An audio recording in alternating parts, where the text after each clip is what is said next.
Good evening, everyone. On behalf of Simcoe County Historical Association, it's my pleasure to welcome you here tonight. I'm Deb Crawford, and I'd like to take a couple of minutes to introduce a few people that I know that are around the screen as I'm looking at it. Our president, Ted Duncan, just above, giving everybody a wave, Ted. Donna Weiss, our secretary, will be joining us shortly. We have Karen Mahoney, Janine Harris-Wheatley, and just to sort of start us off and keep us company. And of course, we have our hostess with the mostest is Vanessa Kennedy, who's taking care of everything electronic today. Before we go ahead with the introductions, I would like to take a couple of minutes and share with you our land acknowledgement. In recognition of those who walked this land before us, Simcoe County Historical Association acknowledges that we gather on the ancestral territory of the Nishnabek Nations, the Ojibwa, the Oda, Odawa, Potawatomi, who collectively are known as the Three Fires Confederacy. Remember, too, the people of the Wendat Nation who also occupied these lands. We acknowledge with regret that in the past we have not lived in harmony with the Indigenous people of Turtle Island, and our relationship has not been one of true friendship based on honesty, generosity, and mutual respect. Today, we recognize the enduring presence of the people of the Chippewas Tri-Council, Beaujolais First Nation, Georgina Island First Nation, and the Chippewas of Rama First Nations, as well as the people of the Métis Nation, the Inuit, and other First Nations who have chosen to make their homes in this region. The members of the Simcoe County Historical Association recognize that we have much to learn from the history, culture, and teachings of the Indigenous peoples with whom we now share this land. We are committed to nurturing a spirit of respect, honesty, and reconciliation with all our First Nations, Métis, and Inuit neighbors. And so, as we move along, before I introduce our speaker for tonight, everyone is on mute. You will notice there's a chat button at the bottom of the screen, so please submit any questions as Mark goes through his presentation, and we'll take care of all the questions at the end of the presentation. We will be videotaping. You've already seen the notice of that. If you don't want to be part of the video, I'd suggest that you turn off your video screen. Mark is joining us from the little hamlet of Newton Robinson in the south end of the county. Mark is a McMaster grad. He followed in his father's footsteps and joined the Canadian Armed Forces Navy until his retirement in 2010. Mark is here tonight to tell his dad's story, with photographs taken by his father during his postings in 1942 and 43. Mark is here tonight to share those stories and the years of service through his photographs right up until his posting at the end of the war. So without too much more, Mark, I'm going to turn it over to you. Thank you, Vanessa, and I hope everyone enjoys the presentation and gives Mark a hard time by asking lots of questions. Take care, Mark. Way you go. So, all right. Okay, so I will. Good. You can see the first slide. Yeah. Okay. Welcome. Good evening. My name is Mark Burchell.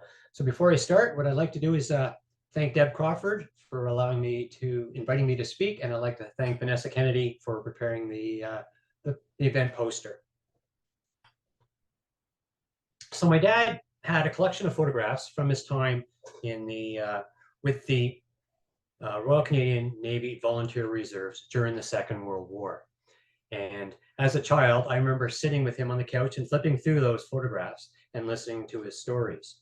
When I was in grade 10, history, it was Canadian history, which included World War II. And we had to do a presentation. So for my presentation, I selected a number of photographs from his album, my dad's album, and they had a machine at school where I was able to project those photographs onto the screen, and I just retold my dad's stories.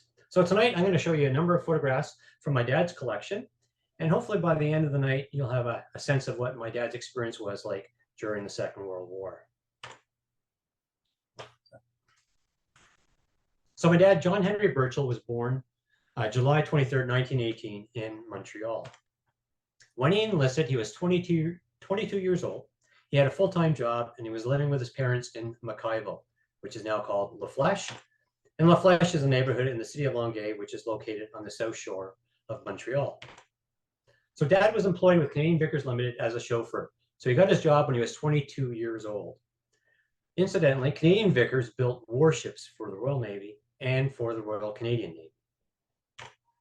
So Dad enlisted on June 16, 1941. He was 22 years old, 1 month short of 23, in the Royal Canadian Navy Volunteer Reserves in Montreal. So he was with Montreal Division, and he enrolled as a probationary victualling assistant.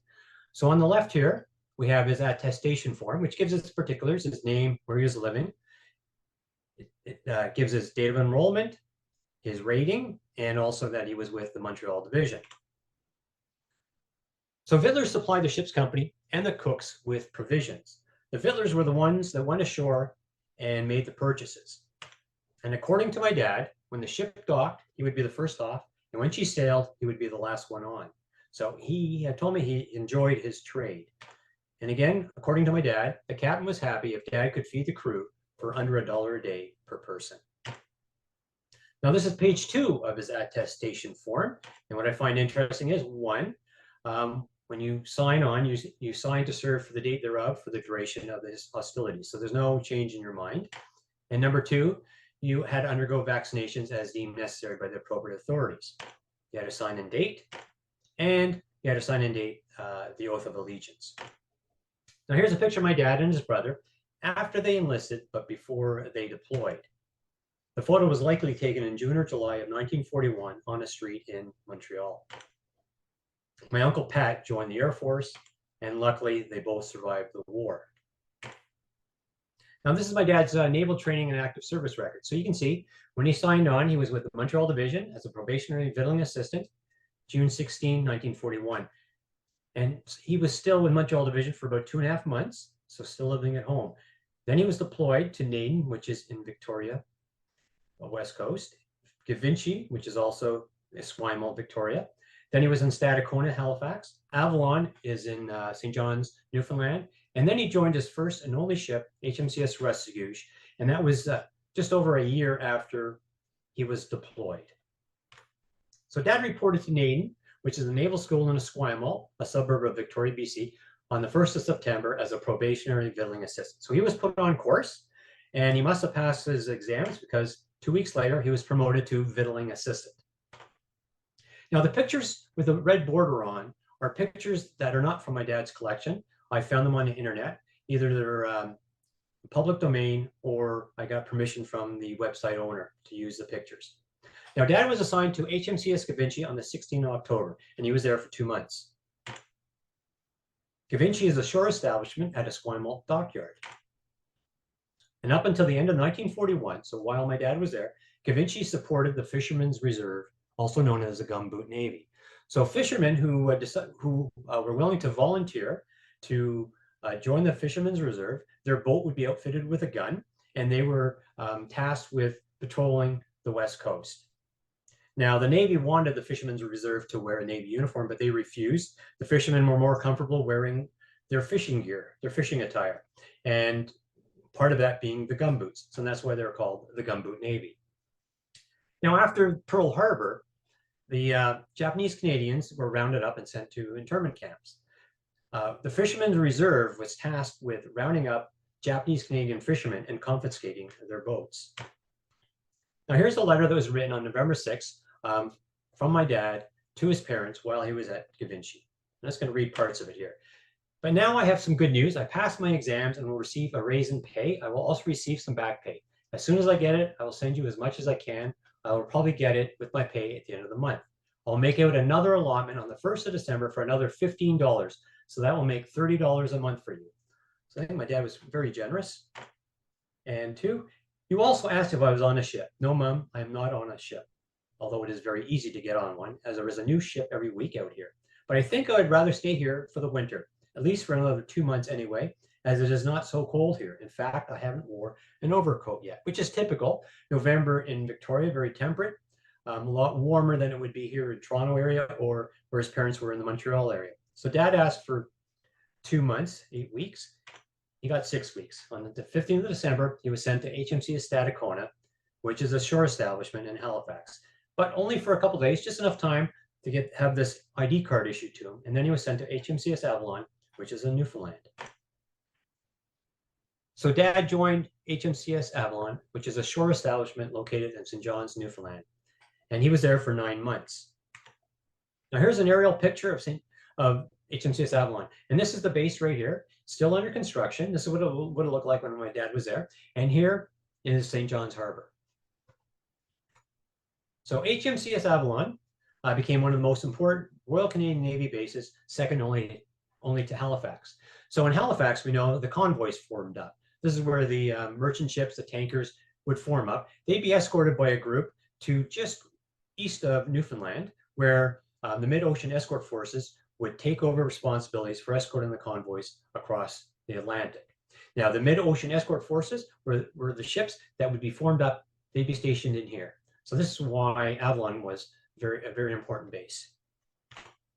Now, I'm going to show you some pictures of St. John's Harbor while my dad was there. So this is my dad on the right, and this is a couple of his buddy workmates, and they're on a small craft, an auxiliary harbor craft. And this is a picture of St. John's Harbor, and we can see a number of warships alongside and a couple at anchor. Now we're going to focus on this one ship right here. So HMCS Avalon was under construction, which included building barracks. So what they did was to supplement the barracks was to take this Great Lakes steamer, the SS Georgian, and turn it into a floating barracks and name it HMCS Avalon II. And this is where my dad was stationed, posted. He was actually living on this ship for his time at Avalon. Now, this ship right here, we can tell the name of the ship by the hull number. So this is HMCS Brandon, which is a Canadian corvette, and she was a mid-ocean escort force. A couple other pictures here. We have a couple of British corvettes here. We know the name of this one here. And HMS Dianthus was a member of the mid-ocean escort forces. We have 2 Bangor-class minesweeps here. And this one here is HMCS Cowichan. And she was tasked with patrolling the east coast of Canada. Just another picture of St. John's Harbor. Lots of warships, corvettes and minesweeps. And here's a picture of that boat, the harbor craft that we saw my dad on with his buddies before. And this picture here shows we have a couple of ships at anchor. And again, here we can tell by this ship, by the number here, this is HMCS Sherbrooke, and she's a corvette, and she was also part of the mid-ocean escort forces. So now this is Restigouche, and you can tell by the hull number, HOO. So Dad joined Restigouche on September 22nd and served on her until July 21st. So he was on board Restigouche for 10 months. He joined as a 24-year-old and left 2 days shy of his 25th birthday. Restigouche started off as HMS Comet, which was a C-class destroyer built for the Royal Navy in early 1930s. Comet was transferred to the Royal Canadian Navy in 1938 and renamed Restigouche. So some facts about Restigouche. 329 feet long, 33-foot beam, and 10.2-foot draft. She had a maximum speed of 36 knots, which was relatively fast. The convoys, the slow convoys she would escort would do about 8 knots, the faster ones 12 knots. The threat, the U-boat, would be doing about 18 knots on the surface and about 8 knots submerged. So she was definitely faster than the convoy she was escorting and the threat, the U-boat threat. And she had a complement of 10 officers and 171 crew. Now this is 11 mess. Messes were assigned by trades. So 11 messes was for victuallers and storesmen. Messes were numbered forward to aft. So the forward mess up in the forecastle would have been 1 mess, 11 messes near the stern of the ship. All messes would feel the effects of the rolling, but the forward messes would feel the effects of the pitch more than the after messes. So 11 mess would be a good mess to be in. So a couple of things I want to point out here. First, this is my dad with the beard. We have a bunch of smokers, at least 4 cigarettes here. The mess was where the sailors would eat and sleep. So this is the table they'd be eating at. Their bedding, this is their hammocks right here. So during the day, they would roll up the hammocks, and they'd be in storage. You notice the pipe work here. We can see some collars here and wiring with collars. That would indicate that this is a watertight bulkhead. Now the crew would be on a 1 and 2 watch system. So at night when the off watch was sleeping, they could draw this curtain here to make it a little darker and dampen some of the sound. Now here's a picture of my dad with one of the cooks, Pop Burchell. And the ship had a doctor. This is the ship's doctor. Now here we have rescue at anchor, and we have the mailboat coming out to pick up and drop off mail. Now we got 2 pictures of my dad here. Now this one here on the left, this is just a pose picture. This is not his working gear. This cap right here was USN issue, so he must have traded for that. And this shirt here, he probably bought it from the ship's canteen. This is a dress he would have normally worn daily on board ship. Here we have rescues alongside, and we have divisions. Now divisions were a formal inspection, usually done on special occasions, where all the sailors would dress up in their dress uniforms. So we have the commanding officer, which is Lieutenant Commander Desmond Peters, inspecting the sailors. He would be followed by the executive officer, who we can't see in the picture. And this fellow back here would be the coxswain, who is the senior non-commissioned member on board. And here we have the aftermath of the divisions. The petty officers are standing down, having a smoke, undoing some buttons, just chilling out. Here again, we have divisions. So when they're doing the divisions they would form up by their trades. So here we have the victuallers and storesmen. My dad is the one with the beard. It's obviously a different time. It's colder out. They're wearing their overcoats, their Burberrys, but they are still in their dress uniforms, shirt and tie. Now here we have a muster of the communications department. Musters were a regular event, a daily, usually a morning event, when the ship was alongside. And one of the purposes of musters was to verify that the crew had returned from their night ashore. Now here's a muster of the 11 mess, storesman. Now I don't see my dad in there, so maybe he didn't return from the night ashore, but he never did tell me that story. Now here we have a picture of my dad with the ship's bell and a couple of his buddies. And a couple things I want to point out is you can see their life jackets. This fellow here has his life jacket tied on tight. There are straps at the back that tie him in tight. These 2 fellows don't. They're not inflated. This hose, you would blow into the hose to inflate the life jacket. Now these pictures were taken by the crew. Not all were taken by my dad. My dad did take some. They had a dark room on board. They would develop the negatives, make the prints. And so these prints were not done by a commercial lab. And here you can see this fingerprint here is evidence of that. Here's a picture of Rescues' open bridge. What I want to show in this picture here is Rescues is underway. And if another small boat came alongside and wanted to board someone, they could lower the scramble net here. And that's how they come on board, is climb up the scramble net. And they also, when they're at sea, they would put up this safety line. So if a sailor had to be on the upper decks and it was rough out, he had something to hang on to. Now refueling at sea. So we have a tanker forward, Rescues is astern. You can see the fueling lines there. So what would happen is the tanker would throw over a light line, and attached to the light line would be a heavy line, and then attached to the heavy line would be the fueling hoses. So the ships would be steering the same course and going the same speed, but because of wave action, they could come closer together and further apart. So here we have the crew of the Rescues holding on to onto the heavy line and keeping the fueling hose in the correct position relative to the fueling tanks. And here we have, again, another picture of this fueling operation. And what I want to show here is that the fueling operation is done as part of the convoy. They're doing this, their ship speed would be the speed of the convoy, and they'd maintain their position within the convoy. And here we have one of the escorts, a Corvette, alongside Rescues, and likely to do a transfer. So again, they would throw over a light line, followed by a heavy line, and attached to the heavy line would be some type of basket where they can transport a person or some material.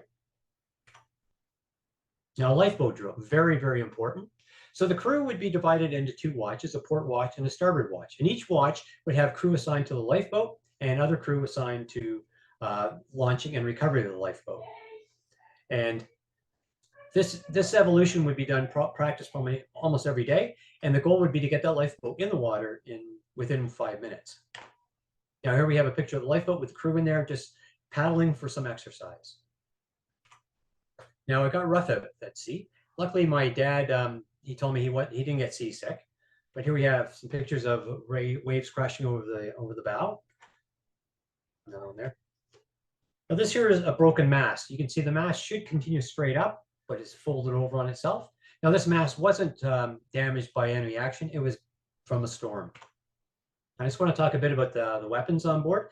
So we have the Oerlikon 20 mil anti-aircraft gun, single barrel right here. And here we have a couple of sailors manning at action station, manning the gun with their helmets on. Another anti-air was the multiple pom-pom. You can see the 4 barrels here. Also, they had 2 single 45 cal guns forward and 1 aft. And they had torpedo tubes. Now, these torpedo tubes are in the stowed position. So in order to fire the torpedoes, they'd have to rotate them outward. And you can see these 2 fellows have their life jackets on. Now, my dad really liked this picture here. What he told me was it was him carrying a depth charge from the storage racks to the launcher. Well, of course, that's not possible.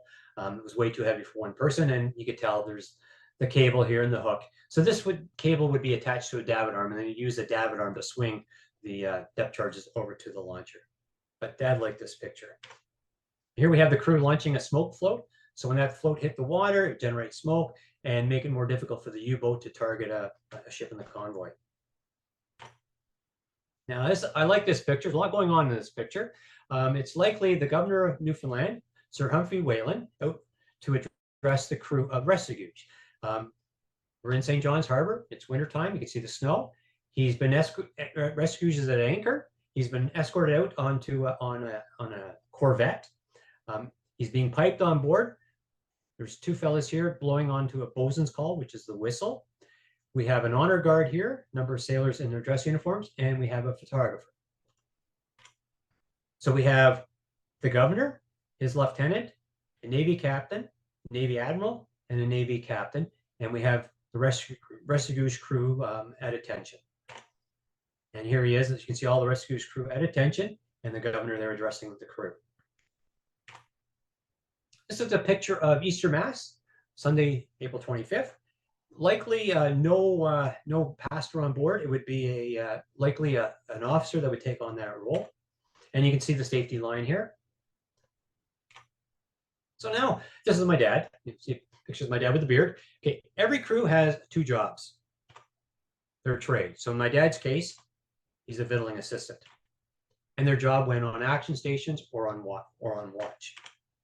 So examples would be upper deck lookouts in the wheelhouse or part of a gun crew. At action stations, my dad was part of a gun crew. And this is a picture of a lookout on watch. So wartime steaming, the crew watches would be 1 and 2, referred to as port watch and starboard watch. Half the crew would be on watch, the other half would be working, eating, or sleeping. So when my dad wasn't on watch during the day, he'd be working as a victualling assistant, and when he wasn't on watch at night, he'd be sleeping. When in contact with the enemy, all the crew would be at action stations. So Restigouche was a member of the Mid-Ocean Escort Forces. Specifically, she was part of Escort Group Charlie 4. The C indicated a Canadian-led escort group. The group would likely include another destroyer as well as 4 to 6 corvettes and a rescue boat. Now, what I want to show you here. So we have Halifax right here. This is where the convoys would form up, and they'd be escorted by a Western local escort force out to the meeting point just off the east coast of Newfoundland. And this is where the Mid-Ocean Escort Forces would take over responsibility for escorting the convoy. And this Mid-Ocean Escort Force would be coming out of St. John's. And they would escort the convoy over here, and they would depart into the escorts would depart over into Londonderry while the convoy would carry on into Liverpool. Now this line right here, to the left, west of that line, the convoys would have Allied air support. And this line over here, to the right of that line, again, the convoys would have some Allied air cover. But between the lines, there was no air cover. The only protection for the convoys would be their escorts. So this is the danger zone. This is where most of the U-boats would be waiting for them. Now this chart right here shows all the convoys for which Restigouche escorted during the Second World War. And the ones highlighted in yellow are the 14 convoys for which my dad was on board. So for all but 2 of the convoys, rescues traveled between St. John's, Newfoundland and Londonderry, North Ireland. And this was known as the Newfie Dairy Run. So before my dad joined rescues spent July into September in St. John, New Brunswick, undergoing repairs for the propeller shaft. So most of the crew on board this ship would have been reassigned to either other ships or to shore establishments. So when my dad joined the ship on Tuesday, September 22nd, he wouldn't have been the only one new to the ship. There would have been a lot of guys joining the ship around this time. So when you join the ship, you got to think of it as a small little town village, 180 guys. You have to learn where your mess is, where you draw your rations. In my dad's case, being a victualler, he dealt with storerooms. There might be 10 different storerooms on the ship. You have to learn what the storerooms are. You have to know what to do at action stations, like he was part of a gun crew, what to do there. At emergency stations, so if there's a fire, flood, or a man overboard, what to do. So it would have been a lot to learn in very little time. So Dad's first convoy was Sierra Charlie 101. These convoys were eastbound, slow-moving convoys composed of ships making 8 knots or less, and they were more vulnerable than the faster-moving convoys.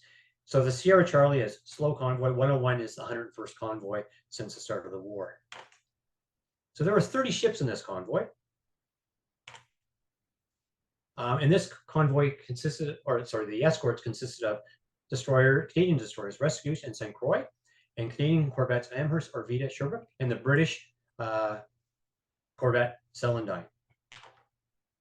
The convoy left Halifax on September 19th and arrived in Liverpool 16 days later.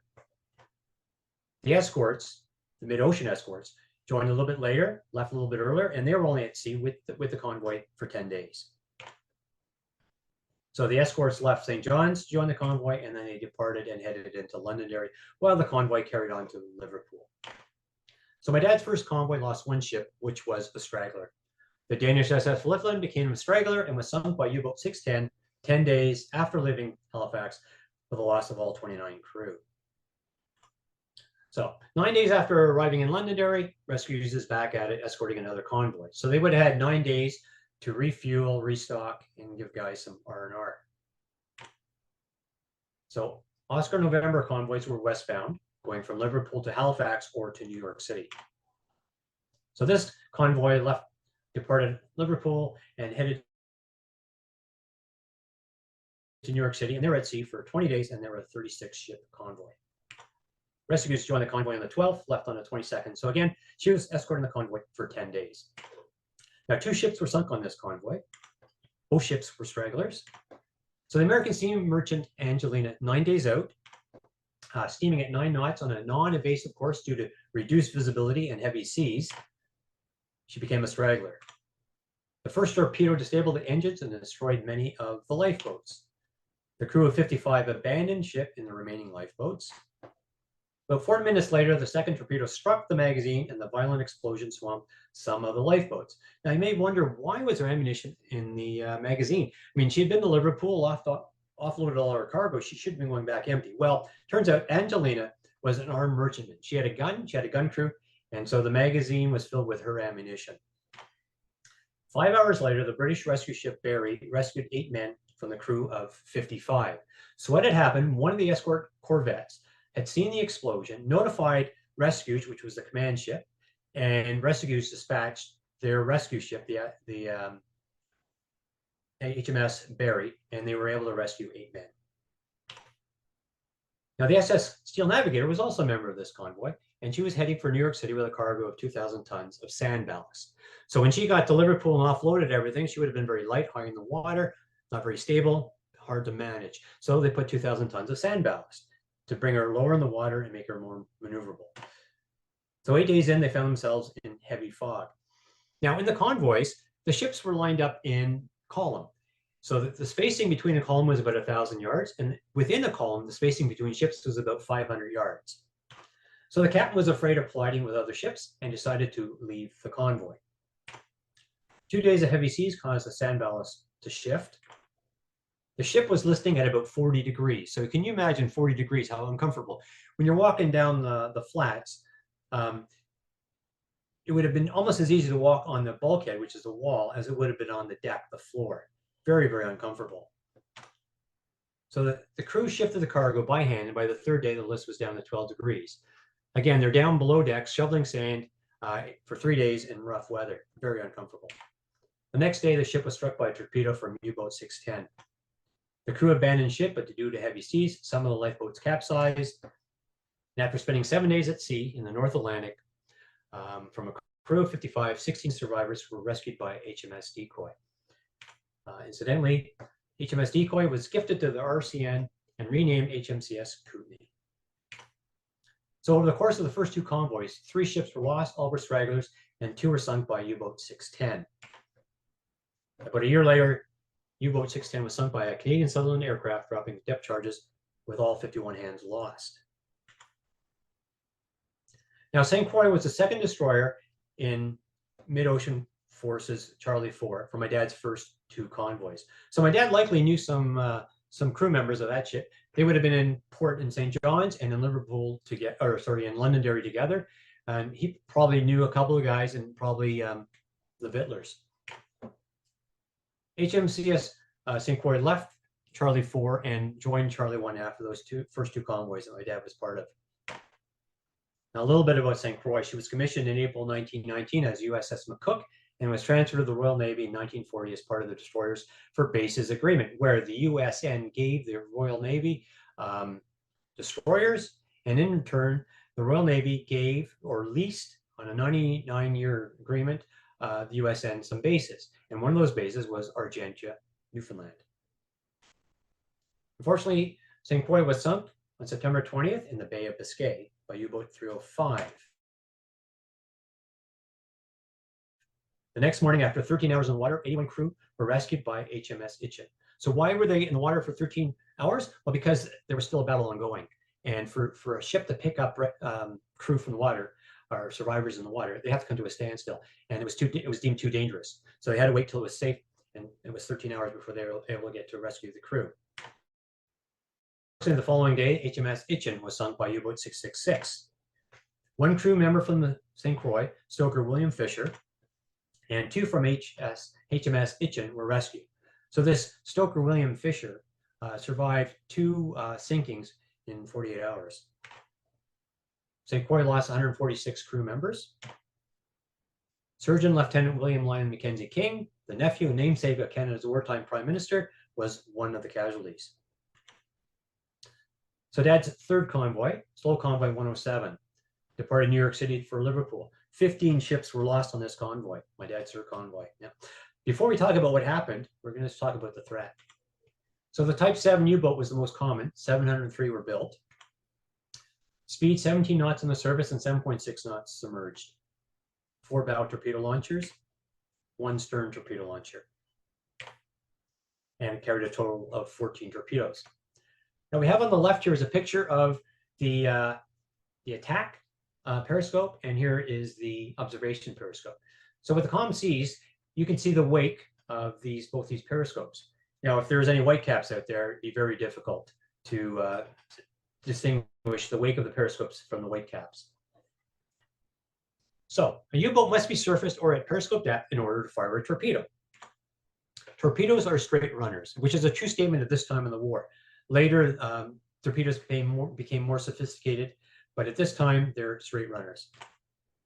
Again, you aim the torpedo by aiming the U-boat with the correct lead angle. So the lead angle is determined by the distance to the target, and the speed of the target determines how far in advance of the target you fire. And U-boats must be surfaced or at periscope depth in order to communicate with shore command or other U-boats. So U-boats communicate using high-frequency HF radio. Rescues has high-frequency direction-finding equipment, which includes an antenna, and in particular, this is a picture of Rescues, and that's her antenna. This is known as HFDF or Huff-Duff. So HFDF equipment is able to determine the bearing to the source of an intercepted high-frequency radio signal. So here, we have Rescues, and we have a U-boat that has just transmitted a signal. Rescues has detected it, and they know the U-boat is somewhere along this line, but they have no idea the range. So Rescues would steam along this course, and the ASDIC operator would be listening, and the lookouts would be looking to see if they can spot the U-boat. However, if you have a couple other ships or a shore station and they all detect and you get 3 bearing lines, they form a triangle, and it's highly likely that the U-boat would be within this triangle. Then the command ship, in this case Rescue, would dispatch one of the escorts to that area where they would deploy a pattern of depth charges. So back to the convoy. There's 42 ships in the convoy. Only 1 destroyer escort. St. Croix has been reassigned, and the ship that was to replace her is unable to sail. There's only 4 of 6 corvettes that sail. Now, there's going to be pictures along here. They're all the crew loading depth charges, and then there's going to be some depth charges exploding. That's what you'll see in the pictures as I tell this story. By the time the escorts join the convoy, U-boat 520 is already in contact with the convoy. And of course, the convoy doesn't know this. 17 U-boats, known as the Wolf Pack, know about the convoy and are waiting for them. The escorts join the convoy at 7 p.m. So that's the Mid-Ocean Escort Forces, Rescue, at 7 p.m., October 30th. Rescue has the only operational HFDF equipment. November 1st, Rescue detects 25 HFDF transmissions from 8 different U-boats. So less than 48 hours later, they know they're in trouble. And at midnight, Empire Sunrise is struck by a torpedo and sunk. So just over 48 hours, they have their first casualty. And Rescue narrowly avoids being struck by 2 torpedoes. So what likely happened, the ASDIC operator heard a torpedo launch. He notified command and the bridge made a radical turn, and the torpedoes missed because they were straight runners. So throughout the night, Rescue is at action stations, racing towards U-boat sightings or HFDF transmissions, launching depth charges, and no one sleeps tonight. So before morning, 8 ships have been sunk, no U-boats are lost. The rescue vessel Stockport is overcrowded with survivors. The next day, U-boat 522 sinks the Greek freighter Parthenon. Poor weather gives brief respite of just over 24 hours. And then at 9 p.m., SSJ port is sunk. 1 hour later, 10 p.m., while the escorts are engaged elsewhere, U-boat 132 creeps up on the convoy from the south, fires on, and sinks 3 ships. Although struck by 2 torpedoes, most of the Hadamura crew is able to abandon ship as the fires break out. Hadamura is carrying munitions. Another U-boat, U-boat 422, spots the Hadamura sinking slowly and launches a spread of torpedoes.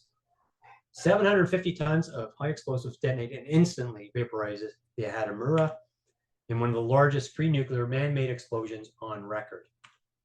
Sailors on other ships thought they had been hit by a torpedo. Now, U-boat 132, she was the one that was in close to all 3 and fired on the 3 ships. Well, she was still too close to Hadamura when she exploded, and she was also destroyed. The next evening, British freighter SS Daleby is sunk. Later that night, additional escorts arrive from Iceland, as well as air support. 5 days later, the convoy arrives in Liverpool, no more losses. Total losses for the Allies, 15 ships, 150 sailors. So Rescue leaves the convoy on November 10th and arrives in the Londonderry later that day. But she doesn't get much time off. 8 days off, and she's back at it. So those 8 days, she's restocking her fuel, her depth charges, and giving the crew some time off. Here's a picture of Londonderry. So no ships were lost on this next convoy heading to Halifax. However, there was still tragedy. Ordnance Artificer 4th Class Sammy Sorensen, ship's office aft on cipher watch. So his trade is ordnance artificer. He worked with munitions. He's on watch, his cipher watch, which is coded messages, and he's back in the ship's office. While bringing the log to the bridge, the ship rolled. Seen clutching the torpedo davit with both arms while being engulfed in seawater, Sammy lost his grip. He was dashed against a depth charge thrower and washed overboard. Sammy was 23 years old, but just about the same age as my dad. My dad was 24. So then Rescue departs the convoy and ends up in St. John's, Newfoundland right now. So this picture, of course, is not taken in November. There would be snow likely.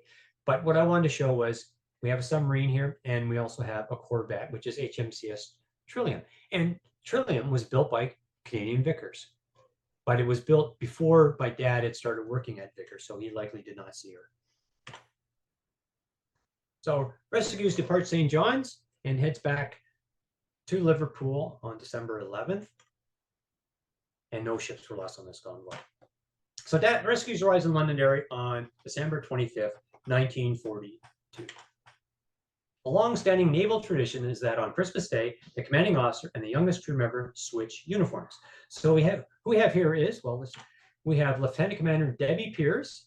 He's dressed up in a ordinary seaman's uniform with, as the bosun's call, the whistle's tucked in. And this is ordinary seaman Anthony Bianco, and he's dressed up in the executive officer's tunic. Okay, just want to talk a bit about ranks and titles. So commanding officer, CO, and captain of a ship are the titles, and the rank of those titles depends on the size of the ship. So during the Second World War, the destroyer captain would be a lieutenant commander. And here we have the Lieutenant Commander Debbie Pierce again, and you can see the bosun's call, the whistle right here. My dad has joined the picture in this case here. So Anthony Bianco joined the Royal Canadian Navy Volunteer Reserves at the age of 17. He turned 18 on October 23rd, and for a birthday gift, he was posted to Rescues, and he served on Rescues for just under a year. And he was promoted to an able seaman while on Rescues. Now we have the commanding officer dressed up in an ordinary seaman outfit, piping, and this man here is the coxswain. He's joined the picture, and he's a senior non-commissioned member on board ship, and he's in an ordinary seaman's outfit. So after able seaman Bianco left Rescues, he had about 3 months ashore, and then he joined Athabasca on January 5th, 1944. And unfortunately, Athabasca was torpedoed and sunk on the 29th of April, and able seaman Bianco was reported missing and presumed drowned. He was 19 years old. And this is the letter that was sent to his father. Now, able seaman Bianco had a brother who was in the Canadian Army, and he was also killed in action. And so his dad would have received 2 of these letters. And this is Bianco Lake, named in memory of Anthony Bianco, and you can see relative to Thunder Bay and Toronto. So it's fairly far north. So Rescues escorted another convoy westward with the loss of 1 ship, arriving in St. John's on January 17th. And this is what was one of the escorts, HMCS Collingwood, which was a corvette. Now this is where in St. John's, Rescues is at anchor, and they're stocking, bringing food supplies on board ship. So to get the supplies out to the Rescues, they would load them onto another boat. And here's my dad with a crate, Canadian Packers, likely food product or meat products, and passing them on to another sailor who then bring them on board Rescues. And what I want to show here is a picture of a ship with ice on board, which is typical of January in North Atlantic. You get ice on board. Now, of course, ice is heavy. It makes the ship unstable, top heavy, prone to capsize. So one of the chores of the crew would be to chip ice. Now, this is HMCS Metapedia, and she was a member of the Midwestern Local Escort Force. So she was responsible for escorting the convoys from Halifax Harbor to the meeting point just east of Newfoundland and back. So Rescues departs St. John's and heads to Londonderry on February 4th, and they lost 4 ships. We're not going to talk about that though, but I want to show you, this is a British destroyer in Londonderry, and again, she has ice buildup. And in Londonderry again, we have this corvette. I like the artwork on the gun. This is HMCS Eyebright with a corvette, Canadian corvette. And she was also built at Canadian Vickers, but she was launched before my dad started working at Vickers, Canadian Vickers, and she was part of the Mid-Ocean Escort Force Charlie 3. So Rescues was in Londonderry for pretty much the whole month of February. They had about a month off in Londonderry. And then on March 2nd, she joins this convoy to Algiers, Algeria. They escorted 8 troop carriers to Algiers, and these are 3 of the 8 troop carriers. They are converted passenger ships. There were 9 escorts for the 8 troop carriers. Now, if you remember back, we had the 42 ships in that one convoy, my dad's third convoy, and they only had 5 escorts. Here we have 9 escorts for 8 troop carriers. So they arrive in Algiers on the 9th of March and leave on the 10th. So they're only there for one night. And when they leave, they're escorting another convoy. So the convoy escorting out had 4 troop carriers with 7 escorts. And this is a picture of one of the troop carriers. And here's another picture. So no ships were lost on either of these convoys, thank goodness. The crew of rescues were very proud that they were the first Canadian destroyer to enter the Mediterranean Sea during World War II. Not the first ship, because Canadian corvettes had been into the Med, but the first destroyer. Now, this is the British light cruiser HMS Dido, and she's used as an anti-aircraft guard in Algiers. And I just wanted to show you the compare her to Restigouche. So she's almost twice as long and almost twice as wide as Restigouche. And Restigouche is a destroyer. So while they were in Algiers, they went ashore, and one of the tourist attractions was the SCHA Mosque, which was originally built in 1612. French colonial forces ruled Algeria from 1830 to 1962. In 1932, the French ruler decided to turn the mosque into a church, a Roman Catholic church. Of course, the residents weren't too happy, and unfortunately, over 300 protesters were killed. Anyway, it became St. Philip Cathedral, a Roman Catholic church. The French demolished the church in 1844 and built the present structure. And what I understand is these 2 pillars here are from the original structure built in the 1600s. Algeria regains independence in 62, and the church becomes Catchau Mosque. But when my dad was there, this was St. Philip Cathedral, and my dad was Roman Catholic. And here's a picture of the crew enjoying the nice Mediterranean weather. They're on the forecastle. You can see the bridge, the open bridge, and the 2 forward guns. And what I'll say is, the guys likely didn't have any bathing suits. So these aren't bathing suits. All right, here's the crew enjoying some nice Mediterranean weather in a raft. And they're headed back to Londonderry on March 17th. So the weather would have turned a lot colder for them. So Restigouche leaves Londonderry to escort this other convoy to Halifax. And at this point in my presentation, my wife says to me, let them know that this is the last convoy you're going to talk about in any detail. All right, so not much more to go. So Restigouche is leaving Londonderry, heading west, escorting a convoy. At the same time, there's HMCS Lethbridge is one of the corvettes, one of the escorts. And at the same time, there's another convoy heading eastward. The Dutch steam merchant SS Blighter had been part of this convoy, Hotel X-Ray 231, heading toward Liverpool. When the convoy came under attack, the master thought they had a better chance of making Liverpool on their own. Unfortunately, SS Blighter was sunk by a torpedo fired from U-boat 632 that struck the engine room. 4 days later, the survivors fired flares, which were seen by the Oscar November 177 escorts, which included Restigouche. And Restigouche rescues 23 men in lifeboat number 2. So these men in this picture were in that lifeboat for 4 days in April. So of the SS Blighter crew, 54 survived, 26 perished. So from mid-April until Dad left the ship in mid-July, they escorted 4 more convoys. Luckily, no ships were lost due to enemy action on Dad's last 4 convoys. This is a picture of the USS Bogue, the first of the Bogue-class escort aircraft carriers, which started escort duties in March 1943.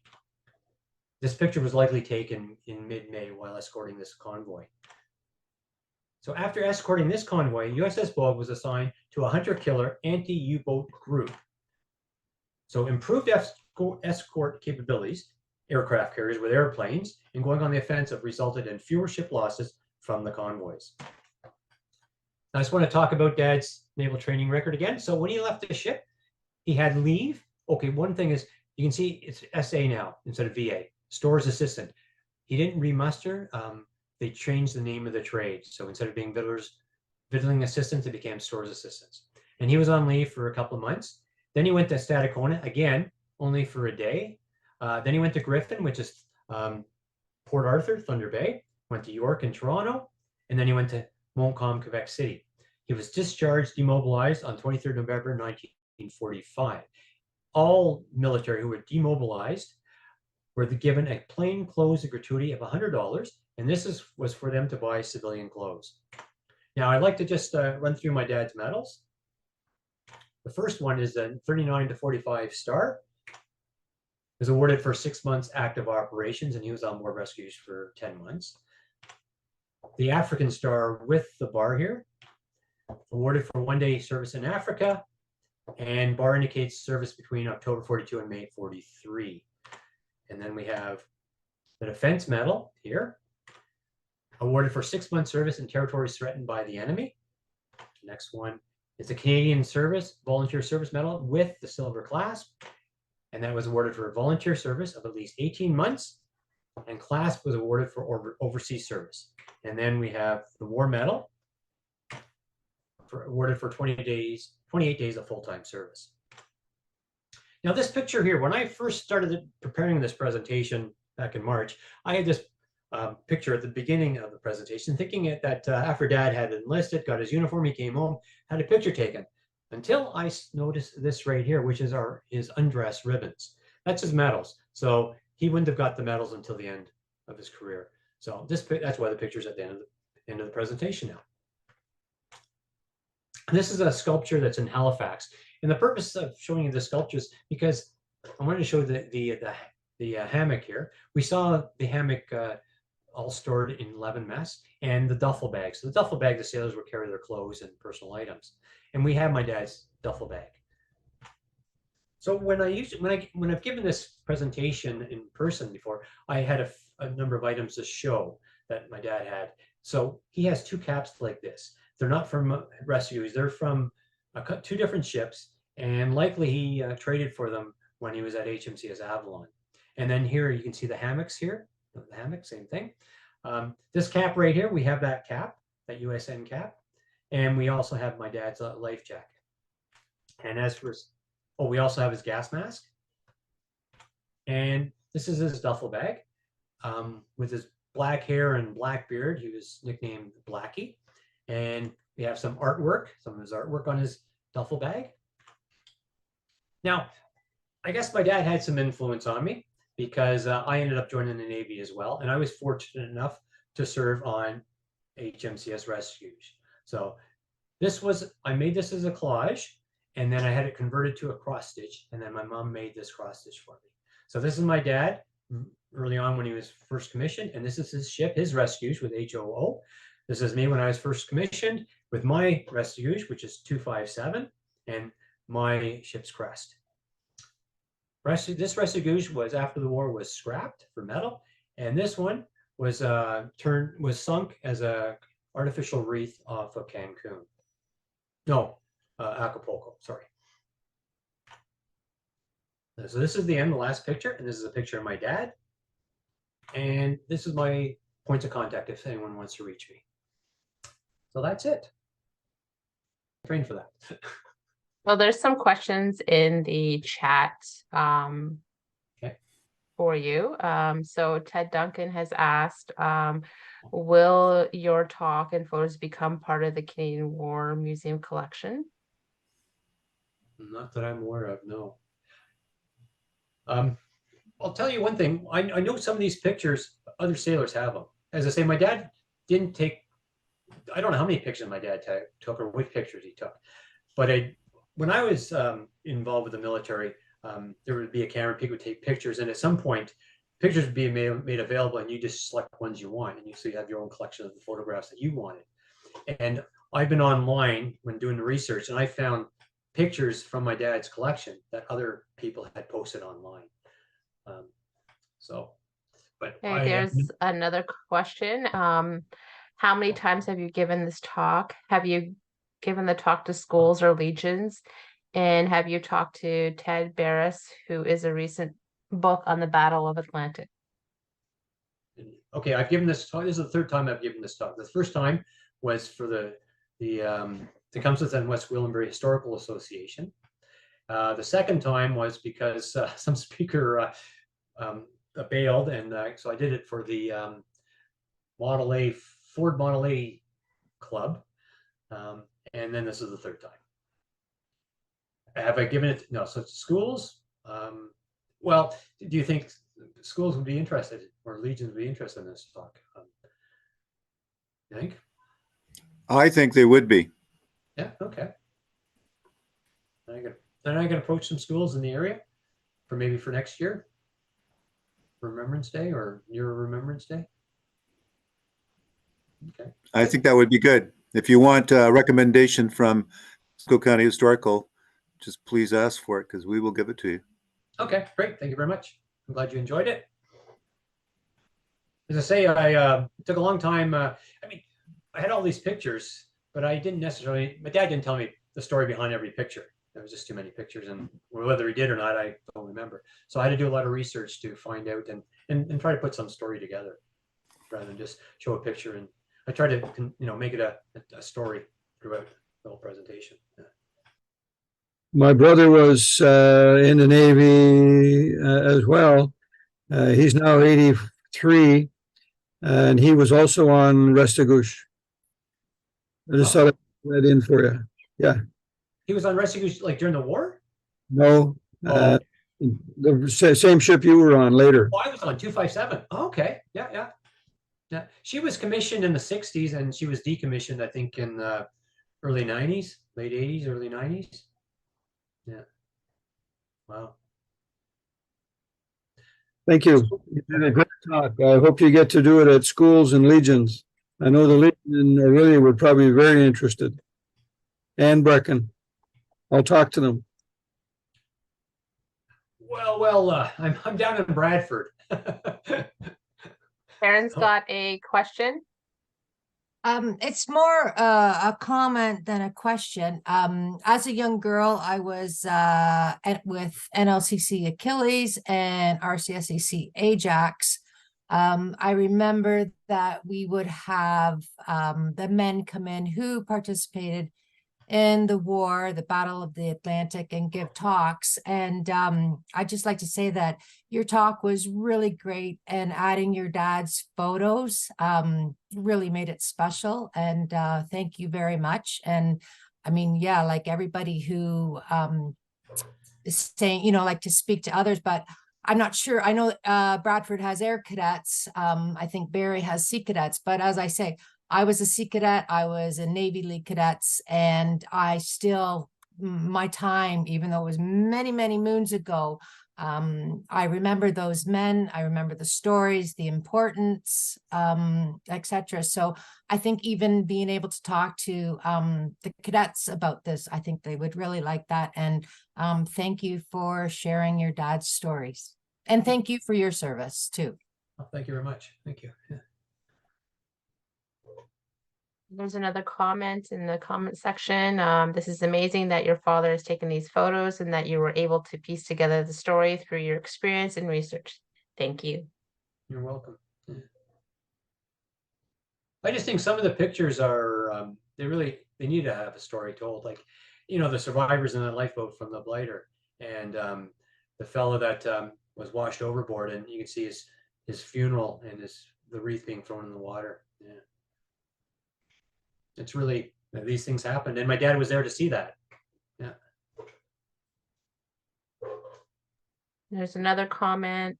Thanks for putting together the presentation, Mark. Oh, you're welcome. Thank you. Does anybody else have any questions? If you don't want to type it in, you're more than welcome to unmute yourself and ask the question. I have a comment.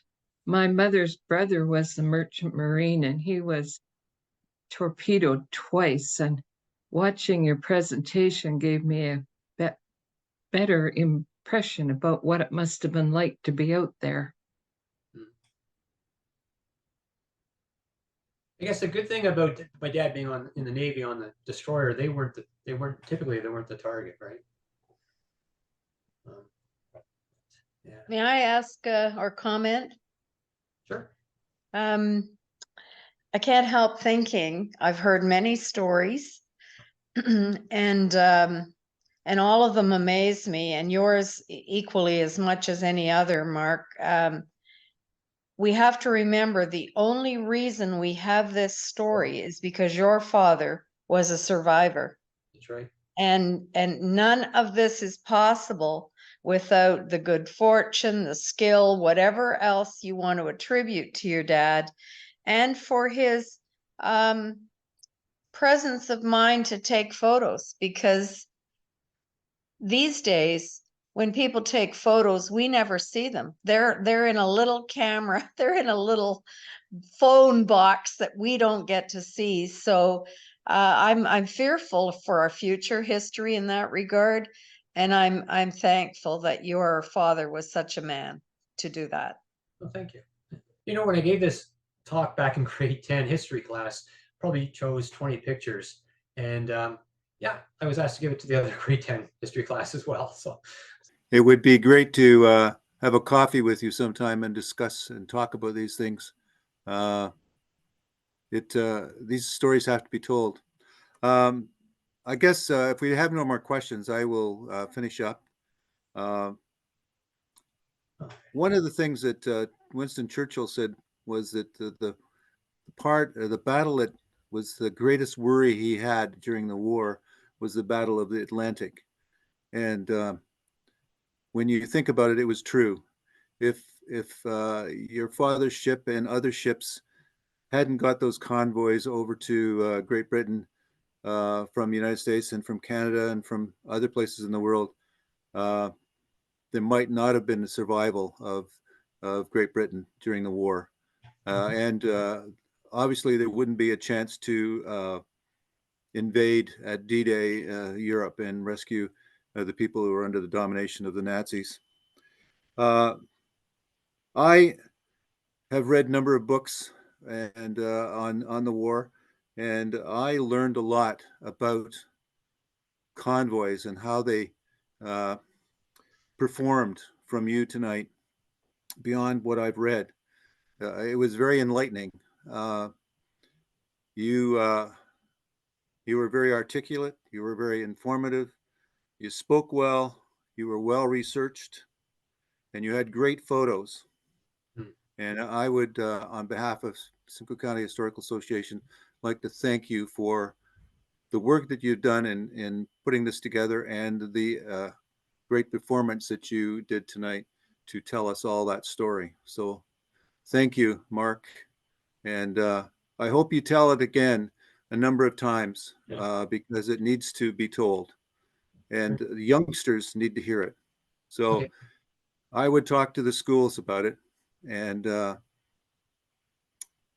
to cadet organizations too. I know Aurelia's Legion has a great cadet group, and I'm sure other legions do as well. And so these young people need to be inspired by the story that you told tonight about your father's service to our country and the world of freedom.